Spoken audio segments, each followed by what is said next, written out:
Madame, Monsieur, bonjour, bonsoir. Voici les titres qui dominent l'actualité. Au moins 221 cas de kidnapping ont été recensés par le CARD au cours des 3 derniers mois.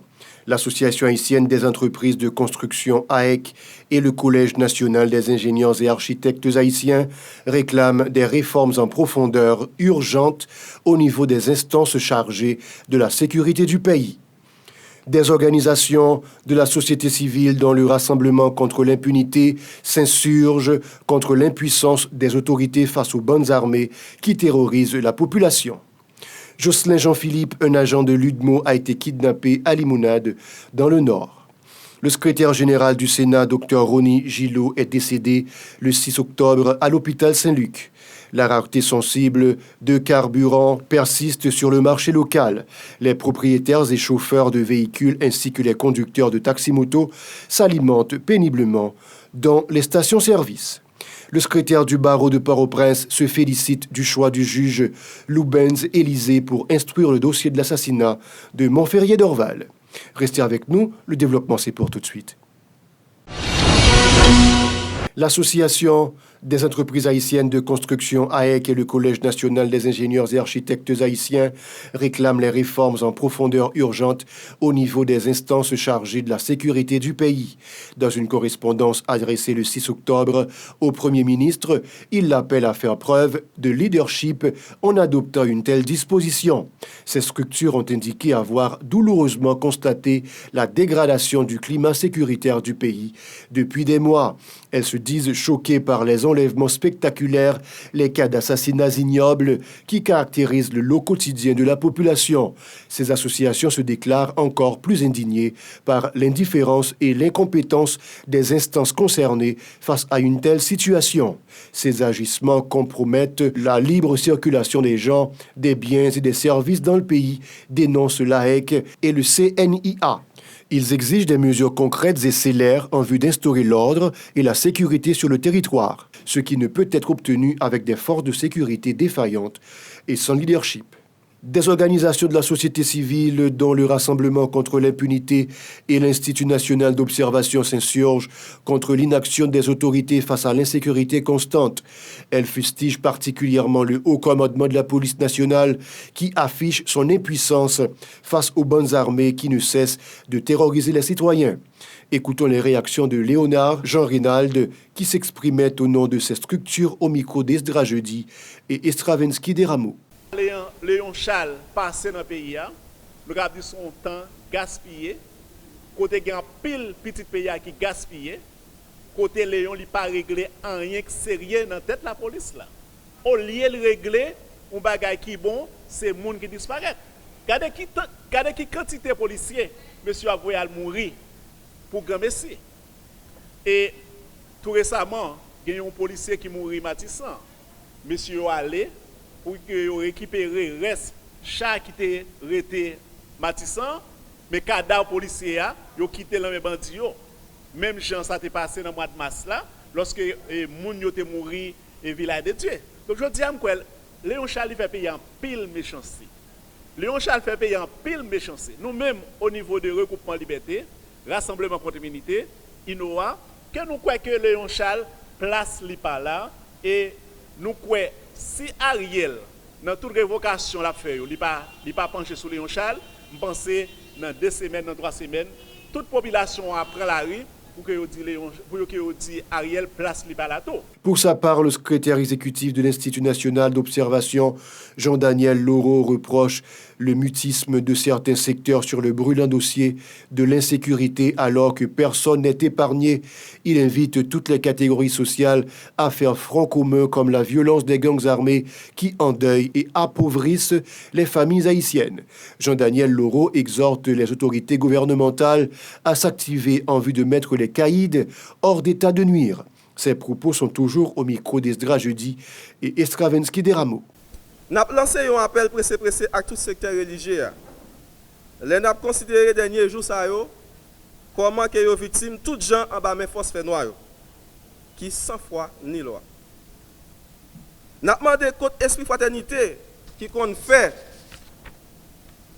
Ils mettent un paquet de fidèles dans la rue, ils ont fait possession à croisade. Parce que nous, ouais, aurait été bébé sur ce qui a passé en dedans pays. N'a dit yo, si yo pas fait une chaîne de solidarité, pita capitrice. Au moins 221 cas de kidnapping ont été recensés par le CARD au cours des 3 derniers mois. Selon les statistiques de l'organisation, 31 cas ont été dénombrés pour le mois de juillet, 73 pour le mois d'août, contre 117 pour septembre, soit une hausse de près de 300%.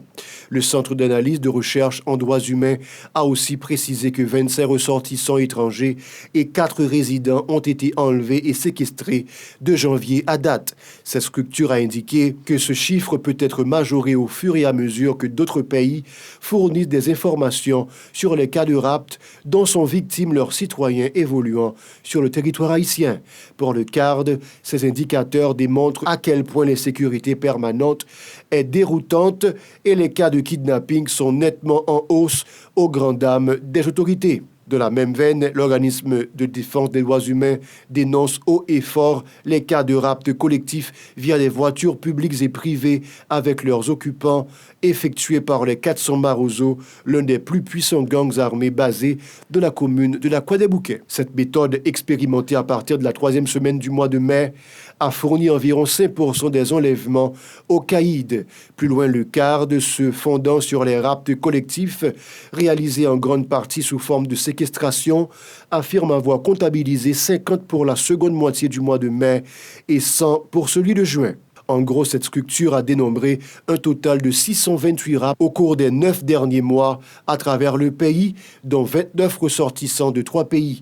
Le CARD a prévenu d'une accélération exponentielle des cas de kidnapping pour la fin de l'année dans son 5e bulletin trimestriel si rien n'est fait rapidement pour juguler l'insécurité constante, notamment de la capitale et ses périphéries. La police nationale, la seule force chargée de lutter contre l'insécurité, subit elle aussi la loi des bandits. Ces derniers ont enlevé Jocelyn Jean-Philippe, un agent de l'unité départementale de maintien d'ordre UDMO dans la commune de Limonade dans le nord du pays. Les malfrats auraient exigé 50 000 $ en échange de sa libération. Le secrétaire général du barreau de Port-au-Prince continue d'exiger que toute la lumière soit faite sur l'assassinat de l'ex-bâtonnier Montferrier d'Orval. Il se félicite du choix du juge Loubens Élysée pour assurer l'instruction de ce dossier après la démission du juge Renord Régis. Maître Robinson Pierre-Louis répondait aux questions de John Smith Justin au téléphone.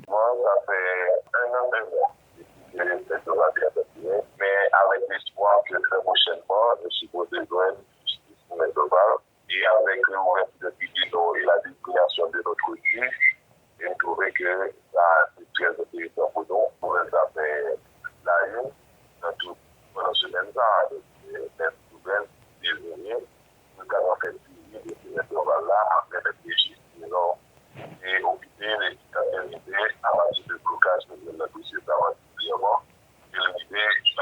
Pendant les jours aller dans le côté où on côté de la ville avec la réforme.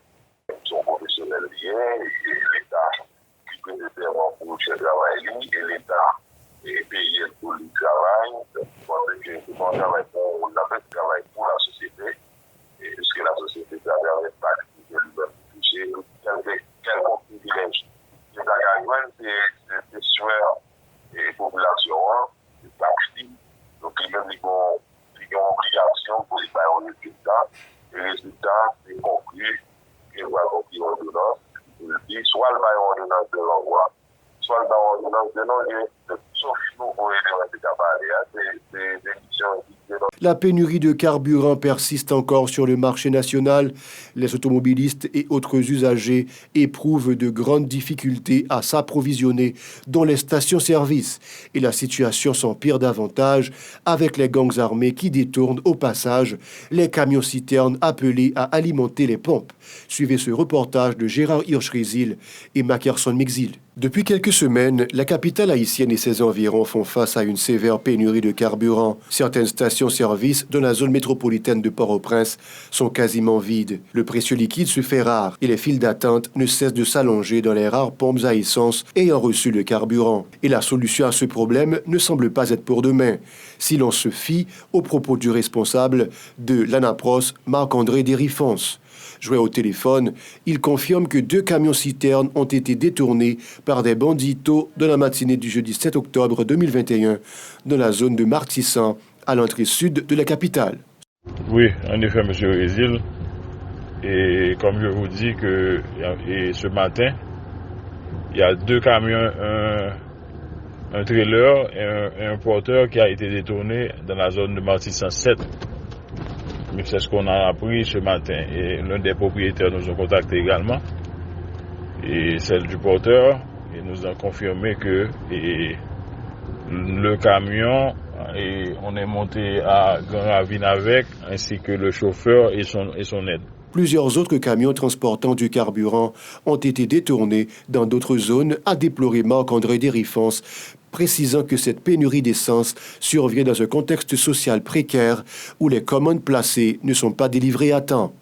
Oui, M. Résil, comme je vous ai informé ce matin, n'oubliez pas que les camions qui ont été pris tout au cours du mois dernier et de la semaine dernière également, et c'était à Vareux, dans la zone de Vareux et Ouab-Jérémy et tout ça. Maintenant, ça s'est aggravé et pour aller du côté de Martissan, ça devient contagieux. C'est-à-dire que c'est par manque d'action des forces de sécurité. D'autres zones sont en train de nous affecter dans ce sens. Entre pénurie de carburant, remontée des actes de banditisme, la déportation massive des Haïtiens et crise politique aiguë, l'avenir s'assombrit et le pays s'enlise dans l'abîme. Le secrétaire général du Sénat de la République, Dr Rony, est décédé le 6 octobre à l'hôpital Saint-Luc. Jude Célestin, neveu du défunt, a confirmé l'information. Auteur d'une œuvre foisonnante sur les événements récents du pays publiée dans la collection Au gré de la mémoire, Rony Gillot a été un observateur avisé et un témoin privilégié de la vie politique haïtienne de ces 40 dernières années. Dans l'international, un mémorial pour les victimes du Covid-19 au Brésil a été inauguré à Sao Paulo. L'œuvre non officielle veut rendre hommage aux près de 600 000 personnes mortes durant l'épidémie au Brésil. Un mémorial pour les victimes du Covid-19 au Brésil a été inauguré à Sao Paulo ce mercredi. Ce monument n'a rien d'officiel. Le président brésilien Jair Bolsonaro continue de minimiser l'impact de la maladie et de la vaccination. Le Brésil approche de la barre symbolique des 600 000 morts du coronavirus. Ce mémorial a été conçu spécialement pour les familles qui n'ont pas pu dire adieu à leurs proches disparus durant l'épidémie. C'est la fin de ce journal. Madame, Monsieur, restez en compagnie de la programmation.